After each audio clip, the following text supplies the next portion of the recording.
Bagaimana keputusan Rossi soal masa depannya? Apakah dia akan lanjut di musim depan? Ataukah dia akan benar-benar pensiun? Bagaimana jawabannya? Kita akan bahas.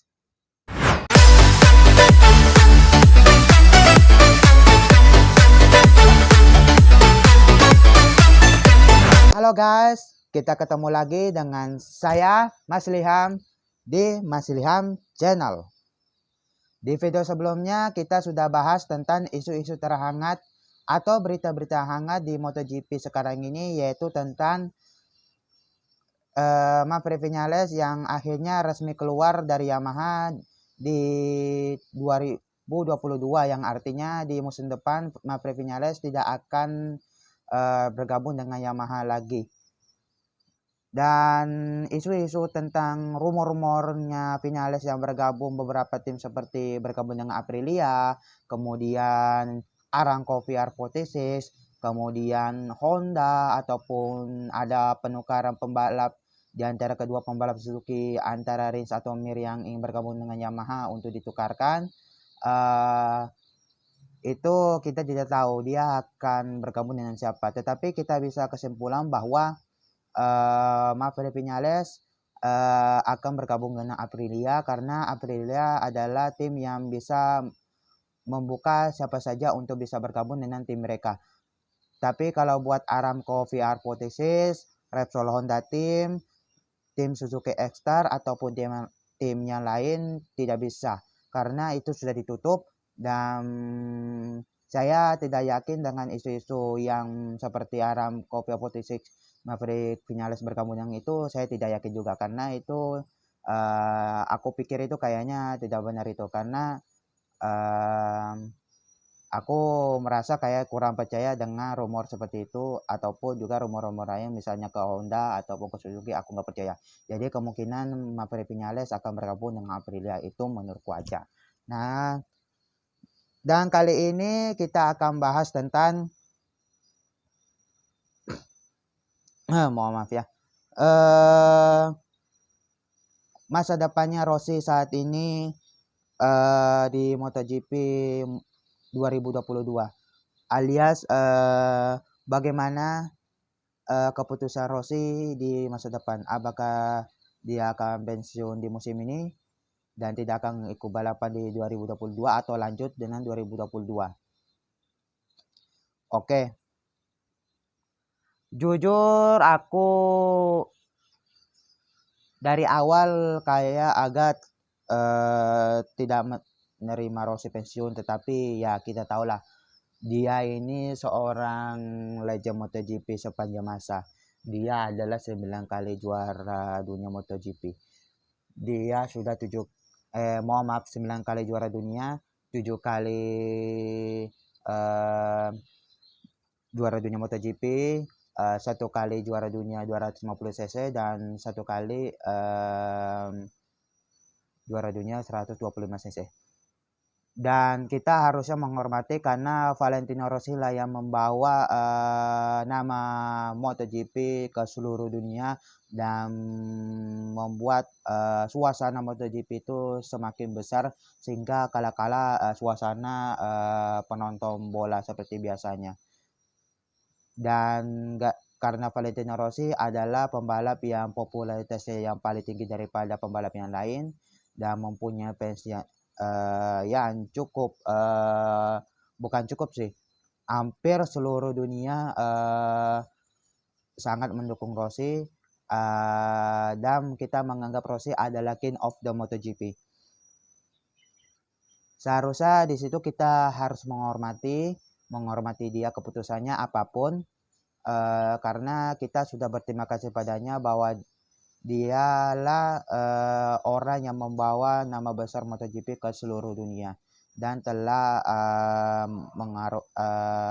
telah memberikan suasana yang sangat fantastis setiap dia balapan, dan memberikan suasana heboh ketika dia melakukan selebrasi saat dia menyelesaikan balapan, seperti finish terbaik, podium ataupun kemenangan. Pasti di dia memiliki selebrasi yang cukup unik dan sangat berbeda daripada pembalap yang lain.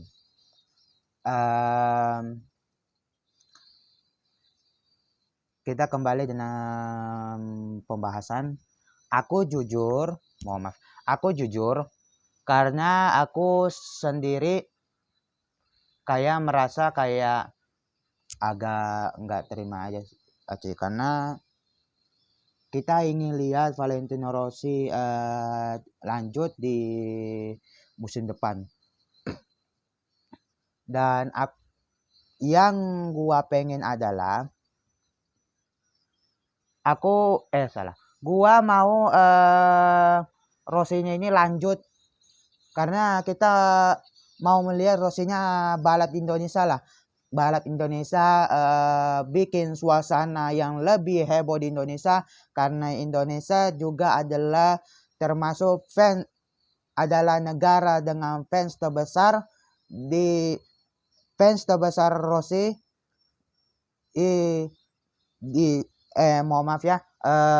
karena Indonesia adalah negara dengan fans terbanyak Valentino Rossi di sana. Jadi yang aku pikir, jika seandainya bilang Rossi-nya ini lanjut dengan dia bergabung di mana, kita harus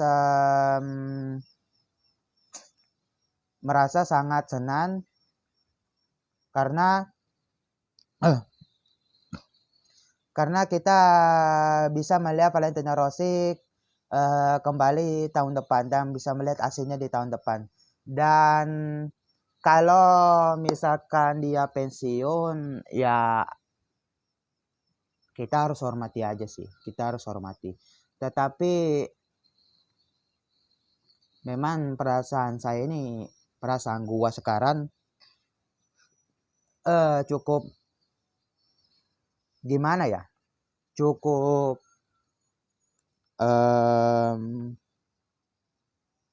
aku cukup kayak merasa sedih saja sih kalau Rossi meninggalkan MotoGP.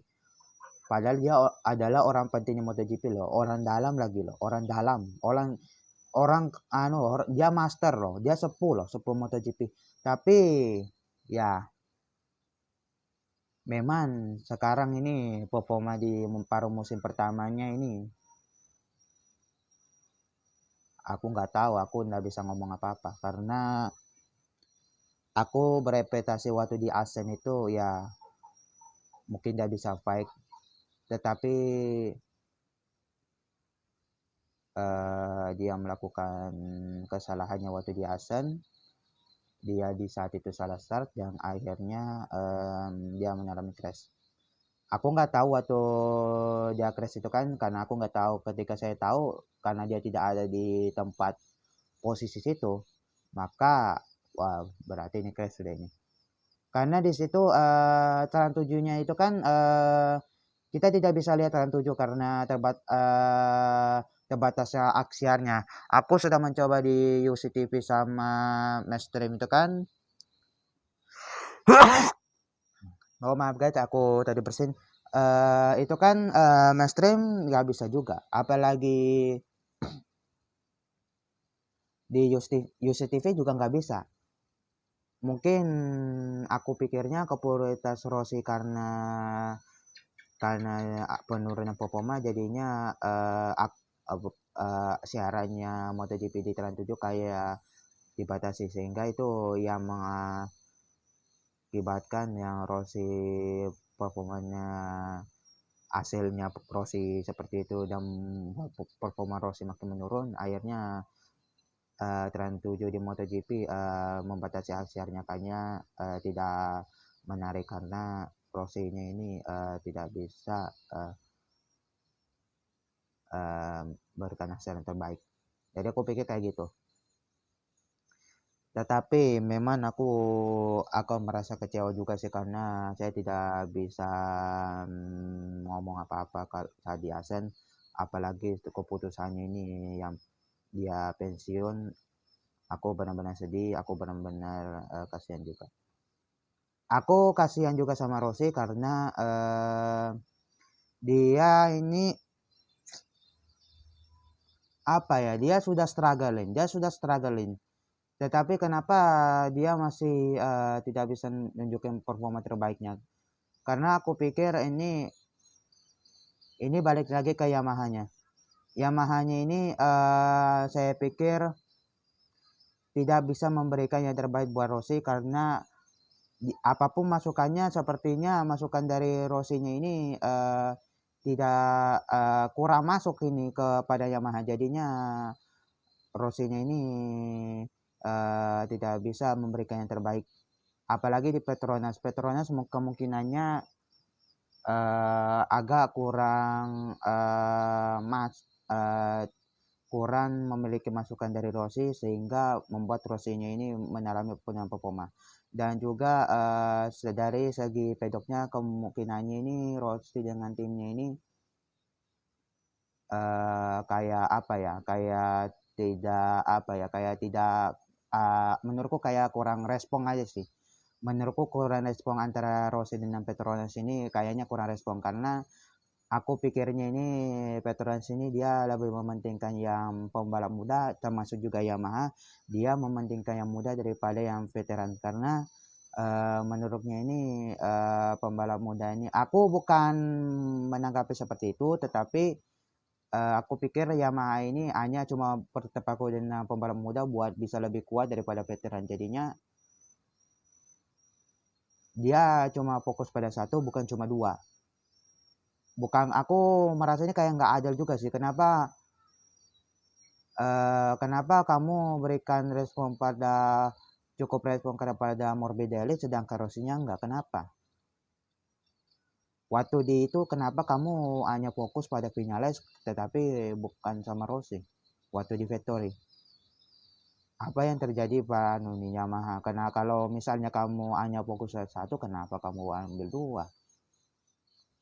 Apa pelengkap apa itu? Aku bukan nyindir bukan, tetapi jujur aku merasa kayak kasihan banget pada Rossi saat ini posisinya tahun-tahun terakhir. Karena kekurangan responnya dengan tim membuat Rossi-nya ini tidak bisa perform. Kalau di orang-orang katakan Rossi sudah tua, Rossi tidak bisa apa-apa. Apa kamu ingat Rossi saat dia memberikan kejutan buatmu dulu? Itu namanya nggak menghormati. Aku pernah katakan di video sebelumnya, di mana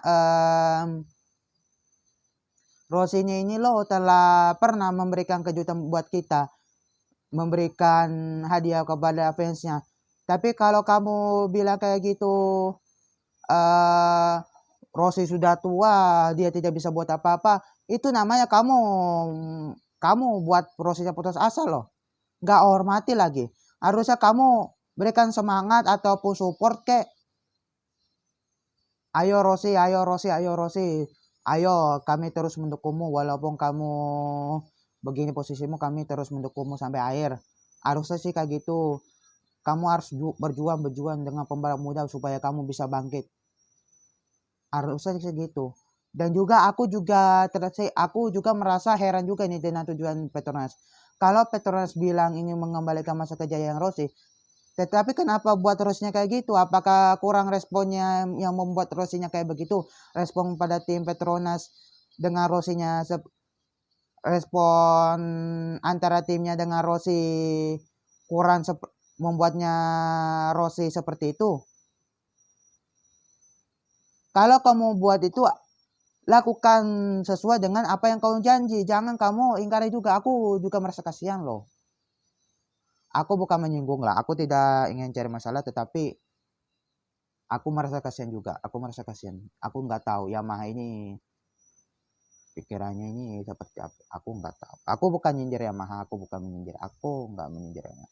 Tetapi aku sangat sedih sama Rossi-nya ini. Dia sudah struggling ingin cari yang bisa meningkatkan performa.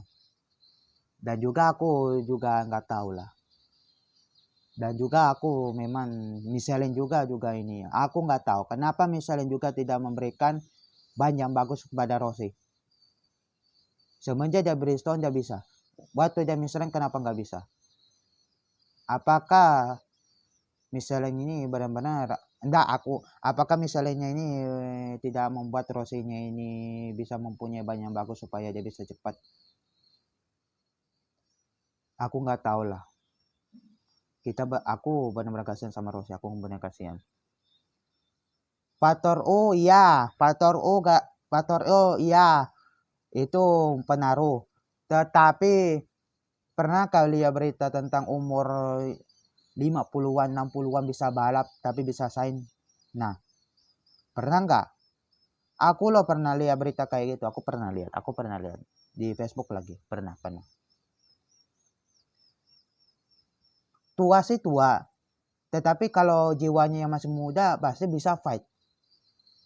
Intinya harus ada dukungan penuh buat Yamaha, buat Michelin, buat yang lain supaya dia bisa kembali ke masa kejayaannya loh. Karena kita ingin melihat Rossi ini bisa kembali nomor 1. Tetapi kalau kita bilang dia sulit untuk 10 besar, aku pikirnya ini kayaknya Yamaha, aku nggak tahu apa pikirannya. Aku pikirnya Yamaha ini kayaknya kurang merespon dengan masukannya Rossi sehingga Rossi-nya sulit perform.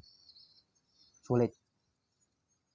Aku bukan nyindir, sekali lagi aku bukan menyindir, tetapi aku pikirnya kayak gitu, kurang responnya antara tim Petronas dengan Rossi-nya ini, apalagi Yamaha dengan Rossi.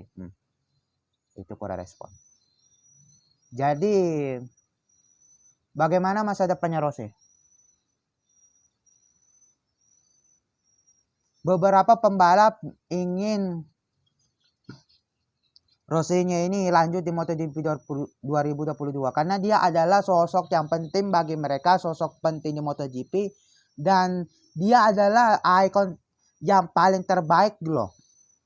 The icon star of MotoGP, bintang ikonik MotoGP, dia ada rearnya. Orang-orang bahkan pembalap-pembalap yang lain butuh Rossi juga di tahun ini karena Rossi-nya ini adalah bintang besar. Jangan kamu komentar karena Rossi tua, itu berarti Anda tidak hormati.